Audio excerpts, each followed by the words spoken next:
عائشہ ام المومنین رضی اللہ تعالی عنہا اخبرت ہو، حضرت عروہ بن زبیر رضی اللہ تعالی عنہ کو سیدہ عائشہ صدیقہ رضی اللہ تعالی عنہا نے یہ خبر دی، جو بخاری شریف کی حدیث نمبر 3092 ہے۔ کیا خبر دی؟ ان فاطمہ علیہ السلام ابنۃ رسول اللہ صلی اللہ علیہ وسلم سألت ابا بکر الصدیق رضی اللہ تعالی عنہ بعد وفات رسول اللہ صلی اللہ علیہ وسلم ان یقسم لها میراثها، کہ سیدہ فاطمہ رضی اللہ تعالی عنہ وسلام اللہ علیہ نے سوال کیا، سوال کیا حضرت ابو بکر صدیق رضی اللہ تعالی عنہ سے۔ اب سألت کا لفظ تو بالیقین ہے، لیکن سوال کی دو قسمیں ہوتی ہیں، ایک جو ان پڑھ پڑھے ہوئے سے کرتا ہے، شاگرد استاد سے کرتا ہے، اس کو استفسار سے تعبیر کیا جاتا ہے کہ مجھے اس مسئلے کا پتہ نہیں، مجھے یہ مسئلہ بتا دو۔ تو ظاہر ہے کہ یہاں پوچھنا تو کوئی غلطی نہیں، پوچھنا تو کوئی خطا نہیں کہ جو سوال کرے کہ کہا جائے کہ اس نے خطا کی ہے۔ تو یہ جو سوال بمعنی استفسار ہے، جس طرح کہ طاہر القادری نے یہاں سوال کا مطلب استفسار کیا، جس طرح کہ آپ اس کی آواز میں سن سکتے ہیں۔ ان کا سوال بھی مبنی بر حق تھا اور حق سیدنا صدیق اکبر رضی اللہ تعالیٰ عنہ کا جواب بھی مبنی بر حق، سوال و جواب میں کسی سمت کوئی خطا نہیں اور نہ کسی خطا کا امکان۔ تو اس کے بعد یہ علماء جانتے ہیں بنیادی طور پر صرف و نحو پڑھنے والے طلباء بھی کہ جو سوال ہوتا ہے یہ انشاء ہوتا ہے، اور خبر کو صدق و کذب سے متصف کیا جا سکتا ہے، انشاء کو تو سچ جھوٹ کہا ہی نہیں جا سکتا۔ سچا ہونا جھوٹا ہونا یہ خبر کی شان ہے، انشاء کی شان نہیں ہے۔ تو یہاں سے سوال کا جو لفظ تھا بالیقین، لیکن اس کا معنی غلط کر کے آگے غلط تشریح کی طرف اور پھر معصومیت کی طرف رستہ اس نے بنایا۔ حدیث کے لفظ اس کے اس معنی کو نہیں مانتے، حدیث کے لفظ انکار کرتے ہیں 100%، یعنی 1% بھی اس کا یہاں احتمال ہی نہیں کہ سیدہ فاطمہ رضی اللہ تعالی عنہا نے بندہ بھیجا ہو یا خود، جس طرح کے دونوں طرح کے الفاظ ہیں کہ سیدنا صدیق اکبر رضی اللہ تعالی عنہ سے یہ مسئلہ پوچھا ہو کہ کیا فرماتے ہیں علماء دین اس مسئلہ کے بارے میں، یہ کیا ہے۔ ایسا ہرگز نہیں، یعنی یہاں سوال استفسار نہیں، یہاں سوال جو ہے وہ حق مانگنے کے معنی میں ہے، اپنا حق موقف بنا کر دلائل تیار کر کے۔ تو ان دونوں میں فرق ہے۔ اب شاگرد کوئی استاد سے تقاضا کر رہا ہوتا ہے کہ میری فلاں چیز چادر تمہارے پاس ہے وہ مجھے دو، وہ استفسار ہوتا ہے۔ یا جو حضرت موسیٰ علیہ السلام نے رب ذوالجلال سے ارنی انظر الیک، مجھے اپنا دیدار کرا، میں تجھے دیکھنا چاہتا ہوں۔ تو اب یہ جو سوال ہے یہ بھی اور طرح کا ہے، اس کو مطالبہ بھی کہا جا سکتا ہے، مگر اس کو حق مانگنے سے تعبیر نہیں کیا جا سکتا۔ تو اس طرح 3 کیٹیگریز ہیں، ایک سوال بمعنی استفسار، ایک سوال بمعنی مطالبہ، اور تیسرا ہے سوال بمعنی حق مانگنا، اپنا حق سمجھ کے دلیل کی روشنی میں وہ مانگنا۔ تو یہ جو دوسرا معنی ہے سوال بمعنی مطالبہ، اس کی پھر 2 قسمیں ہیں کہ ایک اگر سوال بمعنی مطالبہ کریں اور جو سوال کرنے والا ہے وہ کسی ایسی چیز کا مطالبہ نہیں کر رہا کہ جو اس کا اپنا حق ہے، اور ایک وہ ہے کہ ایسی چیز کا مطالبہ کر رہا ہے جو حق نہیں لیکن درخواست کے معنی میں ہے کہ یہ مل جائے تو بڑا اچھا ہے۔ تو ارنی انظر الیک، یہاں اگر سوال کہا جائے یا لفظ مطالبہ بولا جائے تو یہ مطالبہ وہ نہیں ہے کہ کوئی حق اپنا ثابت ان کے نزدیک حضرت موسیٰ علیہ السلام کے نزدیک تھا اور رب سے اس حق کا مطالبہ کر رہے تھے، بلکہ رب ذوالجلال سے ایک درخواست کی کہ جس کا کلام اتنا میٹھا ہے اس کا دیدار کتنا لطف اندوز ہوگا۔ تو یہ صورتحال تھی۔ اب ان سے ہٹ کر یہ بات ہے یہاں پر جو موضوع ہے بحث کا اور جہاں واردات کی جا رہی ہے، یعنی سوال کو استفسار بنا کر، اور یا پھر اگر کوئی مطالبہ کا لفظ بولے اور اسے وہ مطالبہ کہ جہاں حق کا مطالبہ نہیں کیا جا رہا، جو کسی کے ذہن میں اس کا حق اس کے نزدیک ثابت ہو چکا ہے۔ اب دیکھیں یہاں پر 393 نمبر جو حدیث ہے اس کو اگر دیکھیں تو یہ ساری الجھنیں ختم ہو جاتی ہیں کہ سوال کا معنی کیا کرنا ہے۔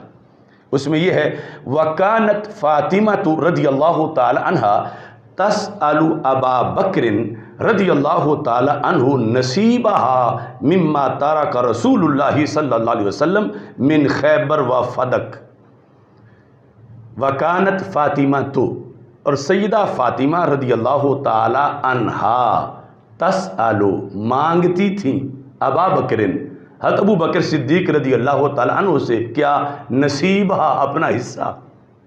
اب یہ ہے سوال اس طرح کا، یعنی سوال بمعنی مانگنا، سوال بمعنی استفسار نہیں ہے، سوال بمعنی حق مانگنا، جو وہ اپنی دلیل کی روشنی میں سمجھتی تھیں کہ یوصیکم اللہ فی اولادکم للذکر مثل حظ الانثیین، جب قرآن میں آیا ہے کم میں سمجھتی تھی کہ جیسے باقی امت کو خطاب ہے، سرکار دو عالم صلی اللہ علیہ وسلم کو بھی خطاب ہے، جیسے کتب علیکم الصیام میں روزہ باقی امت پہ فرض کیا گیا تو سرکار دو عالم صلی اللہ علیہ وسلم پہ بھی فرض کیا گیا۔ تو وہ یہ سمجھتی تھی کہ آگے جو حکم ہے وہ ان کانت واحدۃ فلھا النصف، کہ اگر جن کا وصال ہوا ان کی اولاد میں صرف ایک بیٹی ہے تو نصف حصہ ملے گا۔ تو وہ یہ سمجھتی تھی کہ قرآن کی آیت ہے اور سب کو خطاب ہے، سرکار صلی اللہ علیہ وسلم بھی اس خطاب میں شامل ہیں، اور آگے حکم ہے کہ صرف ایک بیٹی ہو تو اس کا آدھا حصہ ہے۔ تو میری یہی اس صورت میں پوزیشن ہے کہ سرکار دو عالم صلی اللہ علیہ وسلم کی ذریت میں ہی ایک اس وقت موجود ہوں، تو وہ نصف کی لحاظ سے یہ میرا حق بنتا ہے۔ تو یہ وہ اپنا حق اس آیت کے ایک معنی کی روشنی میں، یہ جو ہماری گفتگو گزری ہے مباحث معصومیت، اس میں سارا بیان کر چکا ہوں کہ اجتہاد کیا کیا بنتا ہے اور کیا دو موقف تھے ایک ہی آیت کے ایک لفظ کے اندر، اور پھر حدیث کے لحاظ سے بھی کچھ ائمہ نے لکھا، انہیں حدیث کا بھی پہلے پتہ تھا سیدہ فاطمہ رضی اللہ تعالیٰ عنہ کو، اور حدیث کے اندر بھی دو موقف تھے، ایک پر وہ تھی اور دوسرے پر سیدنا صدیق اکبر رضی اللہ تعالی عنہ تھے۔ لہٰذا یہاں یہ صورتحال نہیں ہے کہ وہ معاذ اللہ بے خبر تھیں اور اب مسئلہ پوچھنا چاہتی تھیں کہ استفسار کرنا چاہتی تھیں، ایسی صورتحال نہیں تھی۔ وہ ایک موقف پر تھیں اور موقف ان کا دعویٰ تھا۔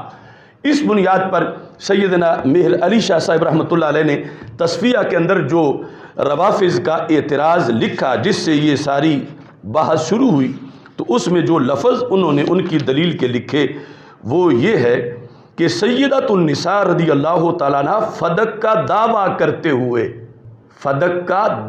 کرتے ہوئے کسی ناجائز امر کی مرتکب نہیں ہو سکتی۔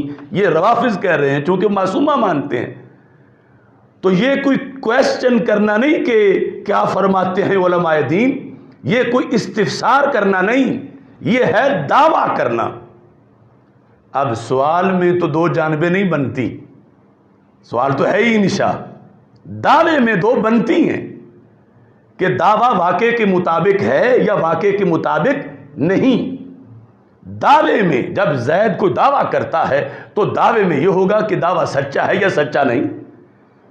تو یہ واردات کی جا رہی ہے کہ جو بات زمرائے دعویٰ سے ہے اس کو سوال کی شکل میں، جو سوال کی ایک وہ تعریف ہے استفسار، ایک تو واقعی ہے نا سوال حق مانگنا کہ فلاں نے اپنے حق کا سوال کر دیا، وہ تو ویسے ہی ہے، لیکن سوال کا وہ مطلب جو طاہر القادری نے اور باقی جو دھوکہ کھانے والے پیچھے ہیں کر رہے ہیں کہ سوال کا مطلب ہے استفسار، کہ کلیئر کرنا کہ پالیسی کیا ہے، کلیئر کرنا کہ میرا حق بنتا ہے کہ نہیں بنتا.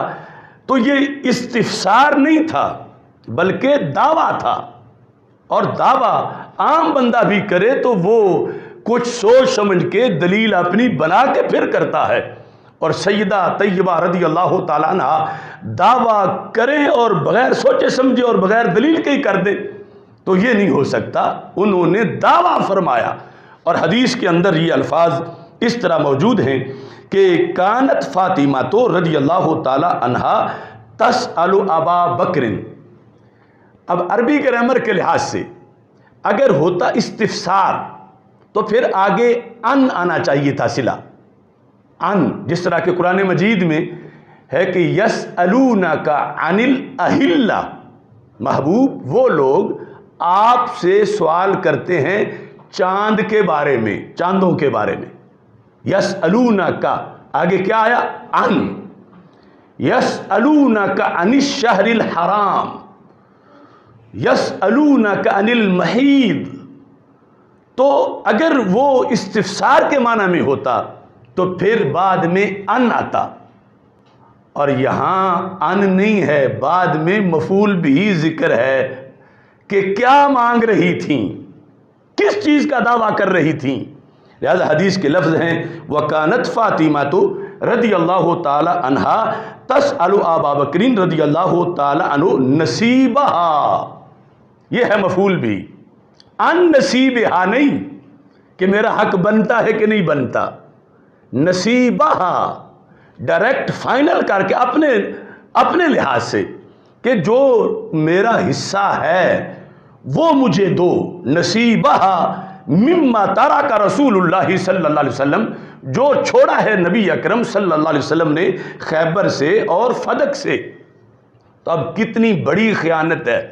اگر کوئی جہالت کی وجہ سے کرے تو پھر بھی جہالت کی وجہ سے بگاڑ پیدا کرنا دین میں یہ بھی کوئی چھوٹا جرم نہیں. اور اگر جان بوجھ کے کرے، جان بوجھ کے صرف جو ہے یہ سائیڈ سیف کرنے کے لیے کہ معصومیت کا مفہوم ثابت ہو جائے، ان کی طرف خطا کا امکان نہ آئے اور اس کو انشاء بنا دیا جائے، چونکہ انشاء میں تو عام بندہ بھی بول لے تو خطا نہیں ہوتی، نہ اس کا صفت ہے خطا اور ثواب. مثال کے طور پر کوئی بندہ پوچھتا ہے کسی سے کیا زید کھڑا ہے، تو اب یہ تم نہیں کہہ سکتے تو جھوٹ بول رہا ہے. کیوں؟ وہ تو سوال کر رہا ہے. یہ سچ جھوٹ ہوگا جب خبر ہوگی. کوئی کہتا ہے زید کھڑا ہے، اب واقع میں بھی کھڑا ہے تو سچ ہے، واقع میں کھڑا نہیں تو یہ گفتگو جھوٹ ہے. تو سوال کی صورت ہوتی ہے انشاء کی صورت. تو اس بنیاد پر وہ کھینچ کے اس کو سوال کی طرف، دعوے سے ہٹا کر سوال کی طرف لے جا رہا ہے تاکہ خطا کہنے کی نوبت ہی نہ رہے اور آگے معصومیت ثابت ہو جائے، جس کا اس نے ان لفظوں میں یہ کہہ دیا کہ یہ کوئی خطا نہیں اور نہ کسی خطا کا امکان ہے، نہ کسی خطا کا امکان ہے. تو یہ ہے روافض کا عقیدہ کہ سیدہ فاطمہ رضی اللہ تعالی عنہا معصومہ ہیں، وہاں تو خطا کا امکان ہی نہیں ہے.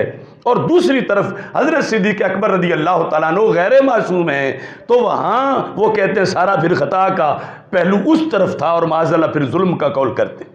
اب دیکھو یعنی کتنی بڑی گہری واردات ہو رہی ہے، اور اس پر کئی لوگ اس کو داد دے رہے ہیں کہ مسئلہ بھی حل کر دیا. دیکھو کوئی سیدہ کی عزت بھی برقرار رہی، حضرت ابوبکر صدیق رضی اللہ تعالیٰ عنہ کو ظالم بھی نہیں کہا جا رہا، لیکن انہیں یہ پتہ نہیں کہ پورے دین پر حملہ کیا جا رہا ہے، حدیث پر، اور سارا جو 14 صدیوں میں اہل سنت کے ائمہ کا نظریہ ہے اس پر حملہ کیا جا رہا ہے.